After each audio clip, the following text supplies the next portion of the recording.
You just found gold. Not a flake, not a trace.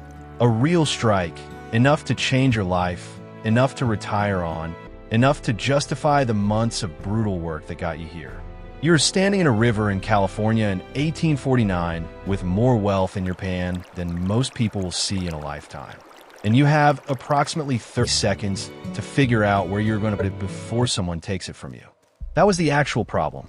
Not finding the gold, keeping it. Because the gold rush did not just attract miners. It attracted every category of person who understood that stealing from a miner who had already done the finding was considerably easier than doing the finding yourself. Thieves, bandits, confidence men, corrupt assayers, crooked merchants who paid in counterfeit and kept the difference. The moment you pulled gold from the ground in the Wild West, you entered a world where almost every system around you was designed to separate you from what you had found. The miners who kept their gold were not the luckiest ones. They were the ones who had thought carefully in advance about exactly how each of those systems worked and what it would take to survive them. This is how they did it. The first problem was the most immediate. What do you do with raw gold the moment you have it? Placer gold, the loose flakes, dust, and small nuggets found in riverbeds, does not look like the gold in a jewelry store. It looks like dirt with something in it. It is mixed with sand, gravel, black magnetic sand, and whatever else the river was carrying. A freshly panned amount sits in the bottom of a pan as a small, dull, irregularly shaped accumulation that could weigh anywhere from almost nothing to several ounces. It needs to be separated, cleaned, and stored immediately in a field environment with whatever tools the miner had carried in and whatever container was available. Most miners carried a small leather pouch specifically for this purpose.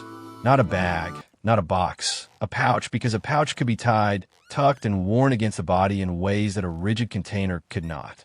The standard practice was to keep the pouch on your person at all times while working, tied to the belt under the outer clothing, worn around the neck on a cord, or in some documented cases, sewn directly into the lining of a coat. The logic was simple and completely understood. Gold not on your body was gold accessible to someone else. Gold in a tent, in a bedroll, in a claimed space you were not physically occupying was gold that required trust in the people around you. And in a camp that might have added 50 strangers in the last week, that trust was not something a rational miner extended casually. The weight of a day's take mattered here more than most people realize. Gold is extraordinarily dense. A single ounce of gold dust, enough to represent meaningful value in 1849, takes up roughly the space of a grape. A successful day of placer mining might produce 1 to 3 ounces. A very good day might produce 5. The entire week's work of a productive miner could fit in a pouch smaller than a deck of cards, which meant that the wealth itself was concealable in ways that most other forms of property simply were not. This was a significant defensive advantage that experienced miners learned to use deliberately, carrying their gold in ways and places that made detection during a robbery or confrontation as unlikely as possible. The second layer of protection was the camp itself. Camps that lasted more than a few weeks developed physical security practices that were informal but widely understood and largely consistent across the gold fields. The most valuable items, gold stores, firearms, cash if any existed, and essential tools, were not left in canvas tents. Canvas is not a security measure.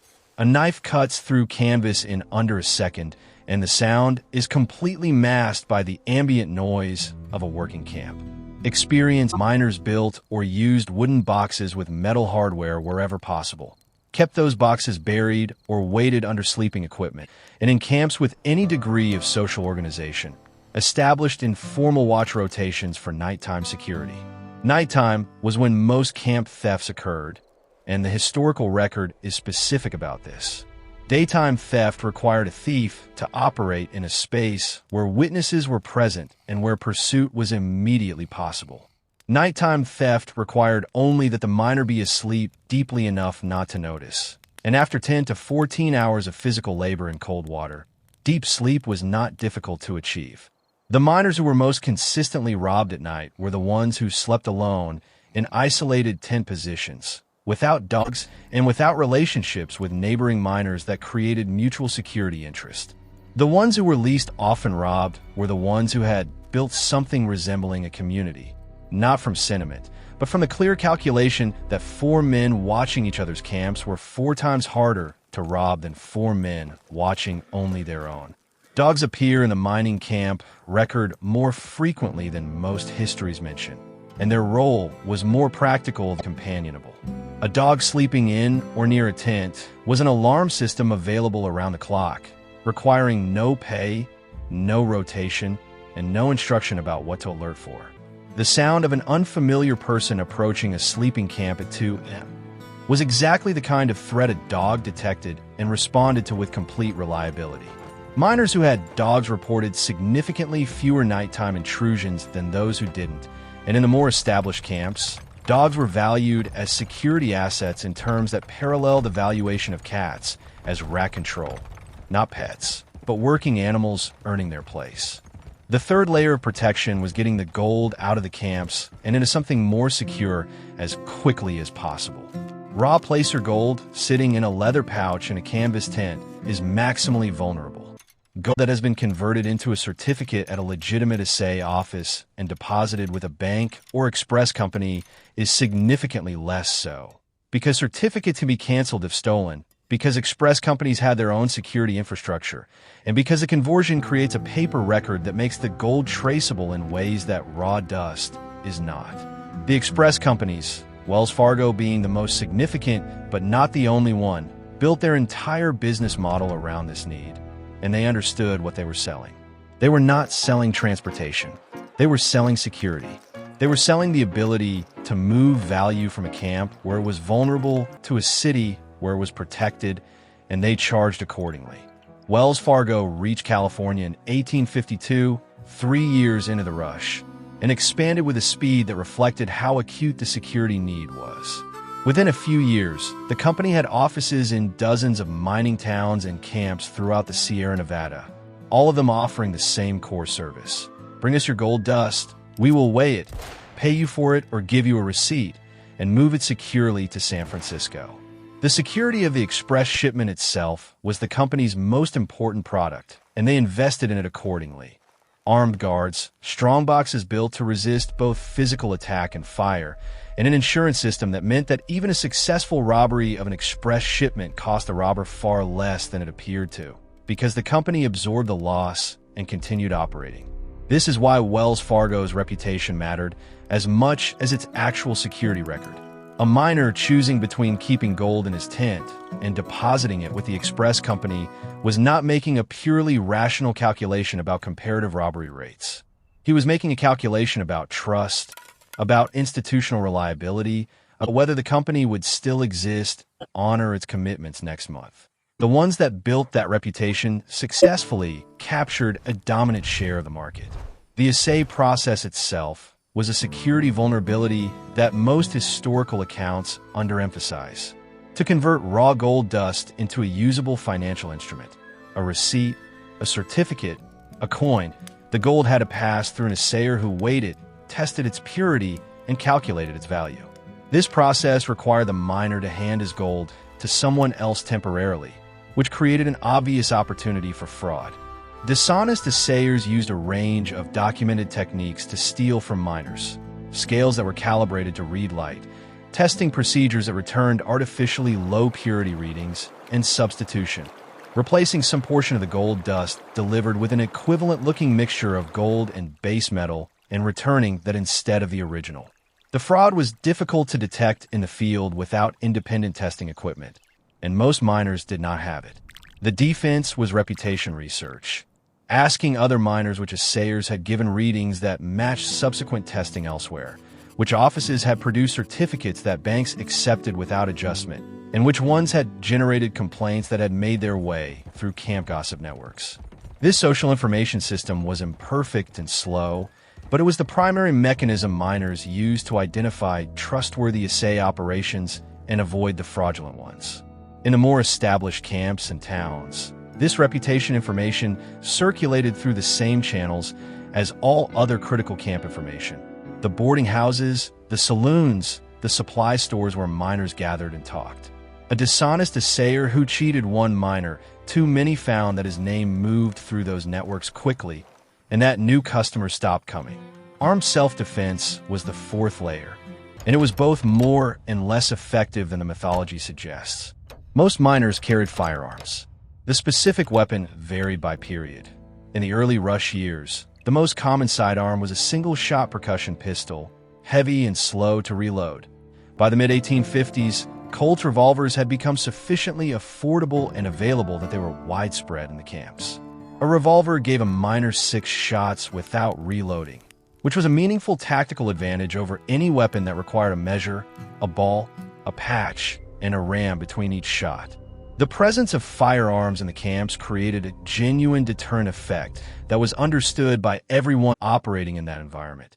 Stealing from an armed man who might shoot you was a different calculation than stealing from an unarmed one, and professional thieves made that calculation explicitly.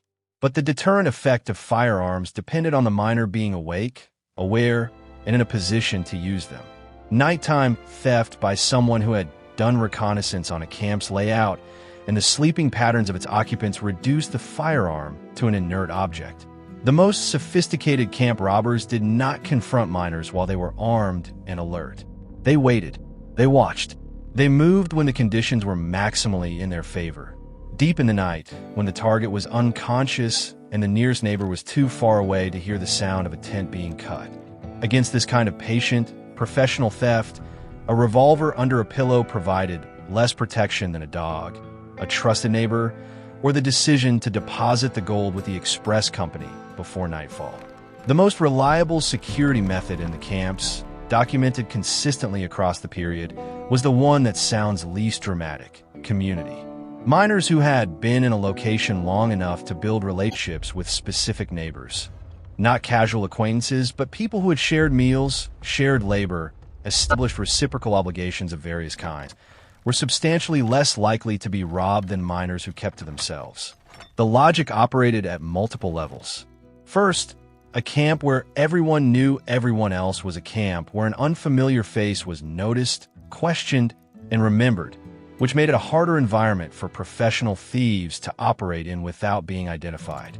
Second, a miner with trusted neighbors could leave his camp briefly knowing that eyes were on it, could sleep knowing that someone nearby would respond to unusual sounds, and could make the trip to the assayer or express office without worrying about what was happening to his stored gold in his absence. Third, and perhaps most importantly, community created accountability.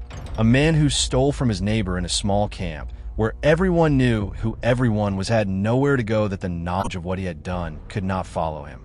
Camps where organized community discipline existed, where there were informal or formal rules about behavior, where violations had consequences enforced by collective action, where people had been together long enough to have shared history and shared stakes in the camps continued functioning. These camps had lower theft rates, lower rates of violent confrontation over claims, and better outcomes across almost every measurable dimension of camp life. This finding appears consistently in the comparative accounts from the period. The miners who built communities were protecting more than their gold. They were building the only security infrastructure that worked reliably against every category of threat the camps contained. This was not obvious at the time. The mythology of the gold rush, then and now, emphasizes individual heroism. The lone miner against the wilderness, self-sufficient, independent, needing no one. That image was attractive, and it was also, in practical terms, a blueprint for losing your gold. The miners who built the most lasting security for what they had found were the ones who recognized that isolation was a vulnerability and that the uncomfortable work of building trust with the people around them was not a social luxury, but a survival strategy. The ones who trusted no one, who relied only on their own arms and vigilance, were the ones most consistently targeted by thieves who understood exactly how to exploit that isolation. The Wild West produced two kinds of miners: the ones who found gold and lost it, and the ones who found gold and kept it. The difference was not how well they could shoot or how cleverly they had hidden their pouch. It was whether they had understood early enough that security in a lawless environment was a collective project, You could not build it alone. You could only build it with the people around you, through the unglamorous daily work of being someone others could trust. That was the real protection. The miners who lasted were not the most fearsome individuals. They were the ones who had figured out that the most dangerous thing in the gold fields was not a bandit with a gun. It was being alone. Subscribe, the history underneath the story you thought you already knew. Every week. See you there.